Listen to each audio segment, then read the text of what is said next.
എന്താണ് ഒരു വിഷമോ? ചേട്ടാ, വീട്ടില് ഭാര്യ ഞാൻ പൊട്ടനും പിടിച്ചതൊക്കെ പ്രശ്നം.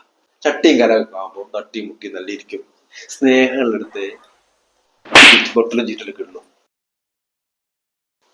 എത്രാന്ന് വിചാരിച്ചിട്ടാ വിജുട്ടാ ഞാൻ തട്ടിമുട്ടിയിരിക്കുക.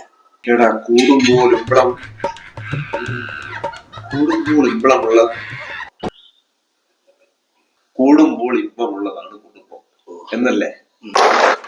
നീ നാളെ നോക്കി 10 കൊല്ലായി കല്യാണം കഴിഞ്ഞിട്ട് ഇതുവരെ എന്തെങ്കിലും ഒരു പ്രശ്നമുണ്ടോ?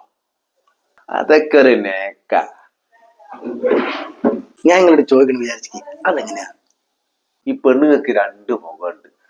ദേഷ്യം പിടിക്കുമ്പോ ഒരു ഭദ്രകാളിയായിരിക്കും, അല്ലാത്തപ്പോ ഒരു സമാധാനത്തിന്റെ വെള്ളരി പ്രാവ. ഓക്ക് ദേഷ്യം പിടിക്കുമ്പോ ഓള് ഭദ്രകാളിയായിരിക്കും, അന്നേരം ഞാൻ സമാധാനത്തിന്റെ വെള്ളരി പ്രാവ് മദർ തെരേസ. ഇനി എനിക്ക് ദേഷ്യം പിടിക്കുമ്പോ ഞാൻ ഭദ്രകാളിയായിരിക്കും, അന്നേരം ഓള് സമാധാനത്തിന്റെ വെള്ളരി പ്രാവ് മദർ തെരേസ. അത് ശരിയാ. ഇവന്റെ കല്യാണം കഴിഞ്ഞില്ലേ 10 കൊല്ലായി, ഓരിപ്പോഴും മദർ തെരേസ ഇല്ല. ഏത്